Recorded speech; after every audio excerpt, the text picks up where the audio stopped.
સુરત શહેરના પાંડેસરા વિસ્તારમાં એક હચમચાવી દે તેવી અને ચોંકાવનારી ઘટના સામે આવી છે, જેમાં નજીવી બાબતની અદાવતમાં ધોરણ 10ના ભણતા વિદ્યાર્થી પર 5 સગીરોએ શાળાના ગેટ પાસે જ હુમલો કરી એકે ચપ્પુથી જીવલેણ હુમલો કર્યો હતો। ભોગ બનનારા વિદ્યાર્થી પોતાની માતા સાથે બહેનના સ્કૂલ ફંક્શનમાં ગયો હતો, ત્યારે બદલાની ભાવના રાખીને બેઠેલા અન્ય વિદ્યાર્થીઓએ તેના પર હુમલો કરતા હોસ્પિટલે ખસેડવામાં આવ્યો છે।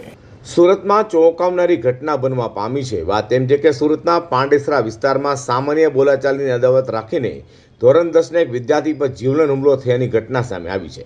પાંડેસરાના કર્મયોગી સોસાયટી પાસેના ગેલેક્સી આર્મી ઇન્ટરનેશનલ સ્કૂલ ગેટની બહાર આ ઘટનામાં 4 વિદ્યાર્થીઓએ ભેગા મળીને એક વિદ્યાર્થીને આંતરીને માર માર્યો હતો। ત્યારબાદ તીક્ષ્ણ હથિયાર વડે હુમલો કરી ગંભીર ઇજા પહોંચાડી હતી। ભોગ બનનાર વિદ્યાર્થી પોતાની માતા સાથે બહેનના સ્કૂલ ફંક્શનમાં ગયો હતો, ત્યારે બદલાની ભાવના રાખીને બેઠેલા અન્ય વિદ્યાર્થીઓએ તેમના પર તીક્ષ્ણ હથિયારના 3 ઘા ઝીકી દીધા હતા।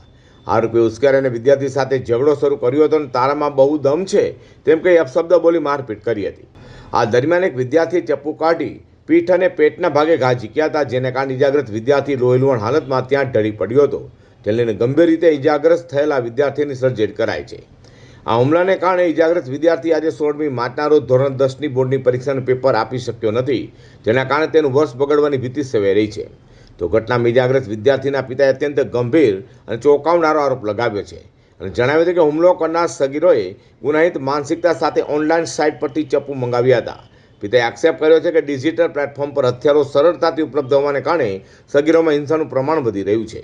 અગાઉ થયેલી સામાન્ય ટક્કર બાદ જ્યારે વિદ્યાર્થીએ ટકોર કરી હતી, ત્યાં તેનો ખાર રાખીને આ સગીરોએ પૂર્વાયોજિત કાવતરાના ભાગરૂપે ઓનલાઈન હથિયાર વસાવી આ હુમલાને અંજામ આપ્યું તેના પિતાનું કહેવું છે।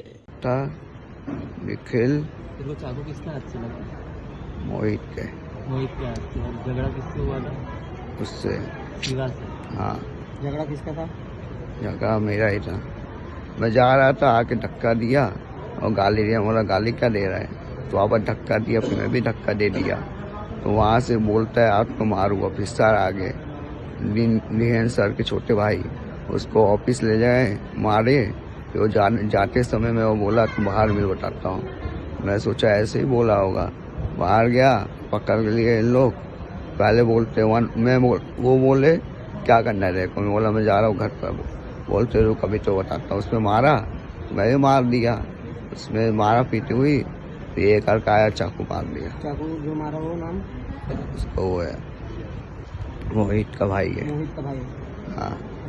પાંડેસરાની ગેલેક્સી આર્મી ઇન્ટરનેશનલ સ્કૂલના પ્રિન્સિપાલ કૃણાલ શાહે જણાવ્યું હતું કે શાળામાં વાર્ષિક મહોત્સવનું આયોજન કરાયું હતું, જેમાં માત્ર ભાગ લેનાર બાળકો અને તેમના વાલીઓને જ આમંત્રણ અપાયું હતું। ઇજાગ્રસ્ત વિદ્યાર્થી અને હુમલાખોરો વચ્ચે કોઈ જૂની અદાવત કે મેટર હોઈ શકે છે, જેની શાળા પ્રશાસનને કોઈ જાણ નહોતી। કાર્યક્રમ દરમિયાન સુરક્ષા માટે સિક્યુરિટી તૈનાત હતી, પરંતુ આ સમગ્ર બનાવ સ્કૂલ પ્રિમાઇસીસની બહાર બની હોવાથી શરૂઆતમાં કોઈને ખ્યાલ આવ્યો નહોતો। રાત્રે લગભગ 9:30થી 10 વાગ્યાના અરસામાં આ ગંભીર ઘટનાની જાણ થતાં અરેરાટી વ્યાપી ગઈ હતી। હાલ આ મામલે પોલીસ તપાસ ચાલી રહી છે અને સ્કૂલ મેનેજમેન્ટ પોલીસને તમામ જરૂરી વિગતો આપીને સહયોગ કરી રહ્યું છે। તપાસ બાદ જ હુમલાનું ચોક્કસ કારણ સ્પષ્ટ થશે। માર્ચ 2026ના રોજ પાંડેસરાના ગેલેક્સી આર્મી ઇન્ટરનેશનલ સ્કૂલ છે તેની બહારના ભાગે વિદ્યાર્થીઓ વચ્ચે ઝઘડો થયેલો, જેમાં એક વિદ્યાર્થી અને 4 વિદ્યાર્થીઓએ ભેગા થઈ અને એક છરી મારેલી, અને જેના અનુસંધાને ભોગ બનનાર વિદ્યાર્થીના પિતાજી રામ ગગનજીએ પાંડેસરા પોલીસ સ્ટેશનમાં ફરિયાદ નોંધાવેલી, અને એ ફરિયાદના આધારે પાંડેસરા પોલીસ સ્ટેશને ગુનો દાખલ કરી અને આગળની તપાસ ચાલુ કરેલી છે। અને આ બાબતે કાયદાના સંઘર્ષમાં આવેલ 4 બાળ કિશોરોને અટકાયતમાં લેવામાં આવ્યા છે, ડિટેન કરવામાં આવેલા છે। તો બીજી તરફ ઘટનાની જાણ થતાં જ પાંડેસરા પોલીસે તાત્કાલિક કાર્યવાહી કરીને હુમલો કરનારા 4 વિદ્યાર્થીઓને પકડી પાડ્યા છે।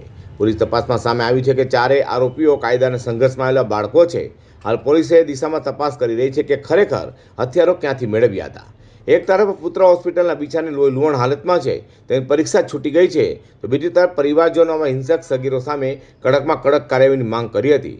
હુમલાખોર અંગે વિદ્યાર્થી મીડિયા સાથે પણ વાત કરી હતી। Krunal Shah, trustee school Galaxy army international school. Sir, ઘટના સ્કૂલની પ્રિમાઇસીસની બહાર બની છે। જે બાળકને વાગ્યું છે એ સ્કૂલનો વિદ્યાર્થી હતો, 10મા ધોરણમાં ભણતો હતો, પણ એની સ્કૂલ ક્લોઝ થઈ ગઈ હતી અને એની એક્ઝામ બોર્ડની એક્ઝામ ચાલી રહી છે। અને એ છોકરાને સ્કૂલમાં એલાઉડ પણ નહોતું આવવાનું, છતાં પણ એ લોકોએ બહારની સાઈડથી સ્કૂલની બહાર આ ઘટનાક્રમ ઘટ્યો છે. હુમલો કરનારા વિદ્યાર્થીઓ કોણ હતા અને વિશે કોઈ જાણકારી આપી? સર એના વિશે મને માહિતી નથી, પણ જેના પર હુમલો થયો છે એ સ્કૂલનો વિદ્યાર્થી હતો, 10મા ધોરણનો વિદ્યાર્થી હતો, શિવા કરીને છે. સર અમારી શાળામાં આવવા માટે અમારી શાળામાં જ ભણતો હતો અને એના સિસ્ટર પણ અમારી સ્કૂલમાં જ ભણે છે અને એ બાળક એના પેરેન્ટ્સ સાથે કદાચ આવી હોઈ શકે. હુમલો કરવાનો કોણ કે પોલીસ તપાસમાં સામે આવી ગયું છે? સર એ તો ઇન્કવાયરી પોલીસવાળા કરી રહ્યા છે.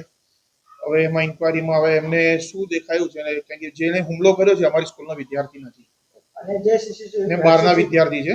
જે સીસીટીવી છે સીસીટીવીમાં શું માહિતી મળી છે, શું જોવા મળ્યું? સીસીટીવીમાં જે લોકો ધમાલ મસ્તી મારામારી કરી રહ્યા છે એ માહિતી દેખાઈ રહી છે, અંદર હુમલો કરી રહ્યા છે. હાલ તો પાંડેસરા પોલીસે આ મામલે ભારતીય ન્યાય સંહિતાની વિવિધ કલમો હેઠળ ગુનો નોંધી વધુ તપાસ હાથ ધરી છે. હાલમાં પોલીસ દ્વારા મામલે કાયદેસર કાર્યવાહી હાથ ધરવામાં આવી છે.